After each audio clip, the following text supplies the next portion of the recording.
So one can distinguish sometimes these birds have the function of not really teaching, but in a way embodying practical wisdom and spontaneity. So these animals know how to intuitively and effortlessly move in their environment without wasting any kind of excess energies. Especially fish and birds are so important, and so I think the bird pang, which before was a fish and can become a fish again, is a good example of this. Also, in terms of the discourse about wisdom, the plurality of different animals is extremely important, because animals as well as plants demonstrate the existence of multiple and sometimes radically diverse perspectives on how to live well. So cicadas, ants, trees, often very small and very big animals, which is also already part of the perspectivism. Human beings are invited to think in the very small and in the gigantic dimensions that usually middle-sized creatures that we don't consider so often.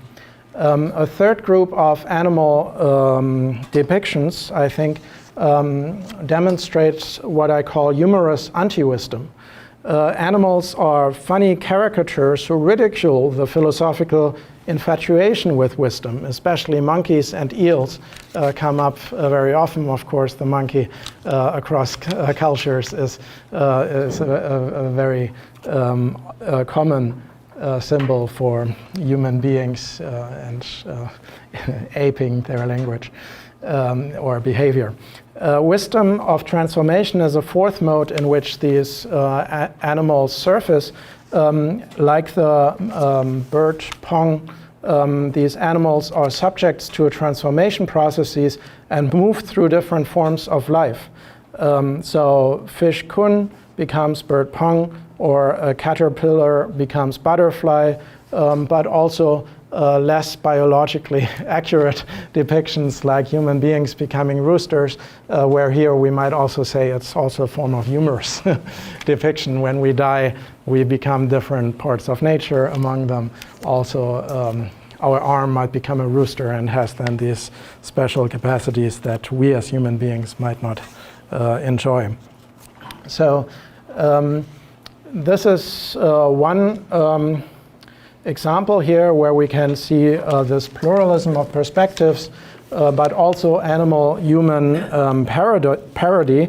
Especially important is the latter half of this quote, I think, because Zhuangzi, just as Aesop, highlights the relativity of dwelling places as well as aesthetic standards between different species of animals, between individuals of a species, as well as between animals and humans, to make a point about the contextual conditions of aesthetic judgment and proper behavior. So here, humans regard Mao Qiang and Lady Li, who must have been very beautiful in human eyes, as great beauties. But when fish see them, they dart into the depth. When birds see them, they soar into the skies. When deer see them, they bolt away without looking back. Which of these four knows what is rightly alluring? And often these stories leave the question open, because the point is that there is no way of deciding is the human standards of considering this person beautiful to be the ultimate standards, or should we rather be afraid of them like the fish or some birds flying away. Animals serve as reminders which illustrate that the very human pretension to wisdom is both foolish and quite comical once imagined from an animal perspective. The liberating aspect of using exaggeration and animal-human role play consists in freeing humans from the pretentious and self-contradictory desire to wanting to become wise. Not only the Confucian insistence on virtues such as wisdom, but also the Daoists are being ridiculed, so there's even a sense of self-ridiculing. For example, the Daoist desire for longevity, even the Daoist desire to ridicule, is being ridiculed. Just as in the case of Aesop's fables, in Zhuangzi, the sense of humor is often what in German we refer to as Schadenfreude, a kind of mischievous or malicious joy at the suffering of others. And as the proverb has it, he who is the last one to laugh, laughs the best. So we find laughing about laughter as well, kind of self-reflexive humor that is incorporated to even see that even an existence that is comical has to see where its blind spots and limits are if it wants to commit itself to the task of taking wisdom both not seriously and seriously. So to balance this radically humorous dimension, however, there's also an admiration of the spontaneity that animals reveal when acting in their natural habitat rather than being reified and alienated for ulterior purposes. Zhuangzi famously compares himself to a sacrificial turtle, arguing that the turtle dragging its tail in the mud is better off than the dead tortoise in the king's palace when being asked whether he wants to take on a political job close to power. He says, no, of course, like the turtle, it's better to be alive and in the mud than being dead and in the palace. The reference to the turtle documents that the life of nature is, at least in some ways, often better to one oriented to reputation and rank in this particular parable.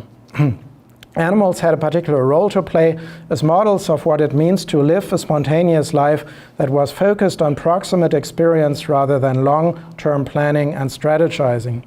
What distinguishes the wisdom of animals from that of humans is that they are naturally or spontaneously self-so or free, while humans need to undergo a education process by learning how to forget the artificial features of cultivation again if they want to appear as virtuous in the sense of virtuosity, not in the moral sense. Animals do not have magical or spiritual powers.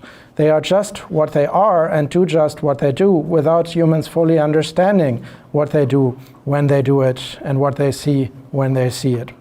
In this capacity as being familiar but also quite different, animals are a model of wisdom without wisdom, or an anti-wisdom, we might say, since they act according to their nature without having to force themselves to become something different through moral education and hideous cultivation.